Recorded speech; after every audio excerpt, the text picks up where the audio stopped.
L'histoire de Delonte West est une histoire comme il y en a tellement dans l'univers du sport, puisque elle concerne un joueur professionnel qui passe par une phase de dépression qui peut aller jusqu'à miner sa carrière. Alors c'est quelque chose qui existe dans toutes les disciplines, hein, que ce soit le football ou même le basket, comme c'est le cas de Delonte West. Ici justement pour son cas, on parlera de ses combats intérieur avec ses démons qui durent depuis très longtemps, puisque ça remonte en fait à son enfance. Did you play LeBron James? Yeah, we played on the same team for 3 years together. LeBron used to play for the Celtics? No, we played in Cleveland. Oh, so you used to play for the I Cleveland? played with God bless you though, man. and if there's any blessings today, then give me my tube some food, you know what I mean? So you didn't invest your money or nothing? I know I've took care of all my family, made sure my family, their kids, everyone went to college, you know what I mean, had homes. And they don't do nothing for you? You know, I stand on my own too, you know, I just, you know what I mean? I don't live for anything in return. Bien évidemment, avant de poursuivre, je vous invite à vous abonner à ma vidéo. Pour me présenter, je suis Laura. J'ai un média qui s'appelle Qu'est-ce qui se passe chez les autres, où je poste précisément de l'actualité people, de l'actualité même très sérieuse. Et depuis quelques temps, tous les dimanches, je poste des vidéos sur des histoires exceptionnelles. Donc vous pouvez déjà retrouver sur ma page YouTube la dernière vidéo que j'ai faite sur le pasteur Lamar Whitehair. Il suffit juste d'aller cliquer en bio et bien évidemment vous allez retrouver celle-ci qui sera donc sur mon reel sur Instagram et aussi sur YouTube. Donc je crois que c'est bon, on peut commencer par la vidéo. Delonte West est un ex-basketteur pro de la NBA. Sa carrière commence en fait en 2004. Il va faire pratiquement 11 ans de carrière dans de très belles équipes comme les Celtics de Boston et aussi les Cavaliers de Cleveland. Alors généralement je dis 11 ans de carrière, mais on va dire que ses meilleures années c'est vraiment en 8 ans. Parce que du coup c'est pendant ces années-là, c'est pendant 8 ans qu'il va faire de très belles équipes, celles que je vous ai citées, donc Cleveland et les Celtics, je vais y arriver, les Celtics de Boston, alors qu'après il va passer par d'autres équipes un peu moins connues, donc il n'aura pas forcément l'occasion de bien jouer et de briller comme il brillait lorsqu'il était chez les Boston et aussi chez les Cleveland. Donc voilà, donc 11 ans de carrière, mais 8 années où il a vraiment joué et brillé aux côtés d'une très belle équipe. Il faut savoir que le basketball a été un véritable refuge pour Delonte West, puisqu'il naît et grandit dans un quartier difficile du Maryland. Il aura d'ailleurs une enfance très difficile et très tôt dans son enfance, c'est-à-dire à l'âge de 14 ans, on lui décèle des problèmes de bipolarité. C'est-à-dire qu'il va faire de nombreux allers-retours en hôpital psychiatrique. Il va aussi faire beaucoup de tentatives de suicide. D'ailleurs, lui-même le dit dans une interview du Washington Post. Quand il était plus jeune, il avait l'habitude de se taillader les veines et de prendre tout un tas de médicaments dont il ne connaissait pas forcément le nom ou même épeler le nom. Et il prenait ça justement dans l'objectif de le rendre plus fou et aussi de calmer ses démons intérieurs. Donc, dans un premier temps, on va dire qu'il va réussir un peu à calmer ses angoisses parce que justement, il a fait la rencontre avec Dieu. Lord, give me a sign. Let me know what's on your mind. Dans un premier temps, on voit que c'est la foi qui va apaiser ses craintes, ses angoisses, et dans un second temps, le basket va lui permettre en gros d'extérioriser ses peurs. Et c'est comme ça qu'au final, il va devenir très bon, il va pratiquer, il va forger et il réussira à s'ouvrir les portes de la NBA. En 2004, il est âgé de 21 ans.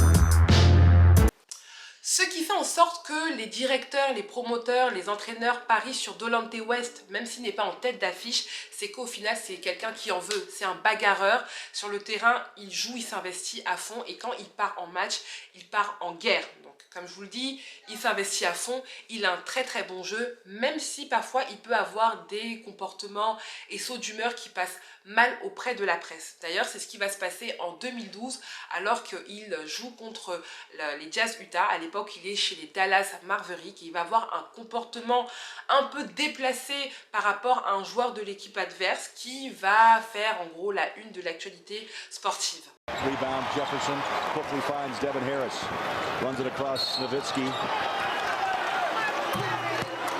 And there's a foul on Delonte West trying to slow down Hayward. That's 3 on Delonte. How about that? Tell me the referee didn't see that. That's unbelievable.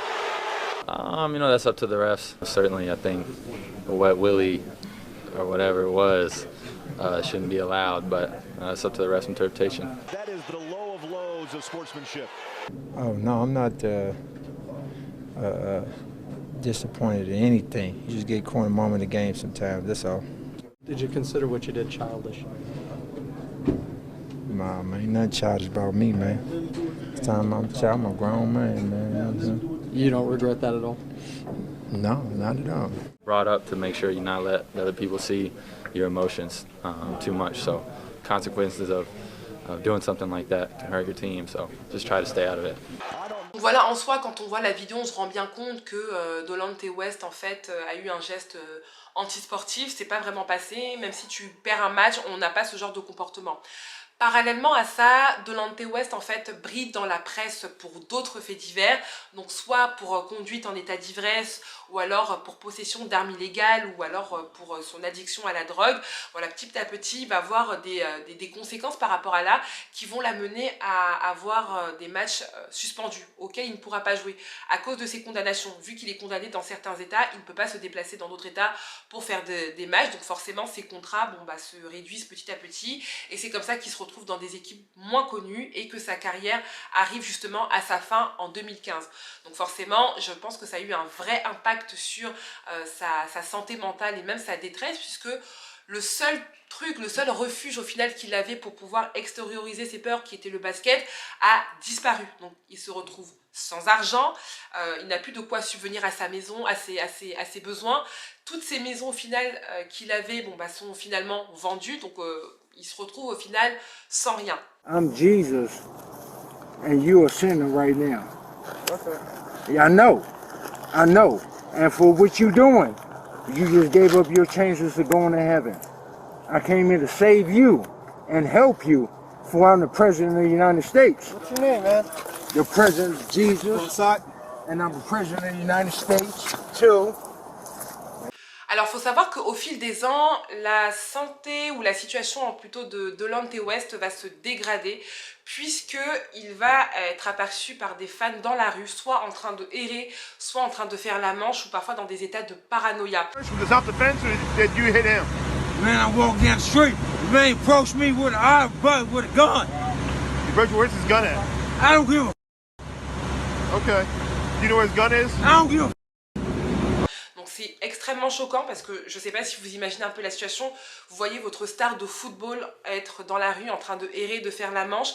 C'est dommage parce qu'on sait au final que c'est des problèmes qu'il a toujours eu il y a hyper longtemps, qu'il a réussi à calmer parce qu'il avait la possibilité de jouer au basket, d'être dans une équipe qui fonctionne très bien pour lui. Dès qu'il a tout perdu, c'est revenu en fait à la surface. Donc ça fait extrêmement mal. Il y a eu plusieurs vidéos de lui qui ont été postées sur Twitter, sur Instagram, sur les réseaux sociaux, jusqu'à ce que c'est arrivé aux oreilles de l'ancien, ou plutôt du propriétaire, pardon, de son ancien club. Il s'agit de Mark Cuban, qui est donc le propriétaire de l'équipe de Dallas Mavericks, qui a décidé de partir à la recherche de Delonte West pour s'occuper de lui et l'emmener dans un centre de désintox. Donc on peut dire que ça ira très bien pour lui jusqu'à peu près 2021, et malheureusement après Delonte West va replonger du coup dans ses addictions et être en fait tel que l'on le voit actuellement dans certaines de ses vidéos.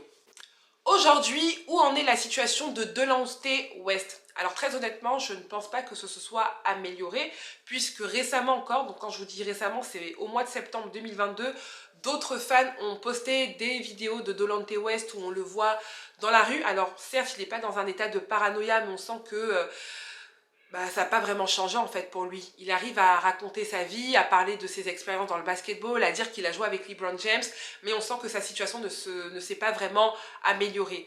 Ce qui est sûr, c'est que l'histoire de Delonte West a quand même réussi à relancer le débat sur la santé mentale des joueurs et l'encadrement, au final l'encadrement ou même l'attention qu'on porte. Times where, you know, a missed shot or lost game can turn into a spiraling, snowballing depression to where it's took me hours just to leave the gym.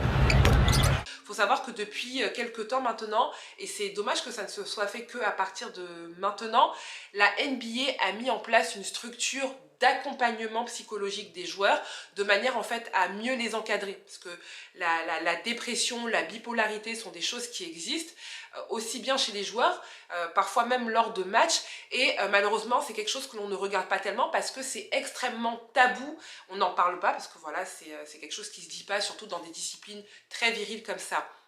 Et il a fallu que quelques joueurs en parlent, comme DeRozan ou alors Kevin Love, lorsqu'ils racontent que lors de certains matchs, ils avaient une dépression quand ils perdaient des jeux. Il a fallu qu'eux, ils témoignent pour qu'on se rende compte qu'au final, que ouais, la santé mentale des joueurs, c'est important pour qu'ils soient beaucoup plus efficaces et plus perspicaces et efficace, j'ai envie de dire. Il faudrait aussi qu'on les accompagne sur le point de vue psychologique et non pas uniquement dans l'entraînement. Donc moi je suis bien contente parce qu'il y a aussi une structure en fait qui s'appelle la Basketball Player Association qui a été mise en place en 2018.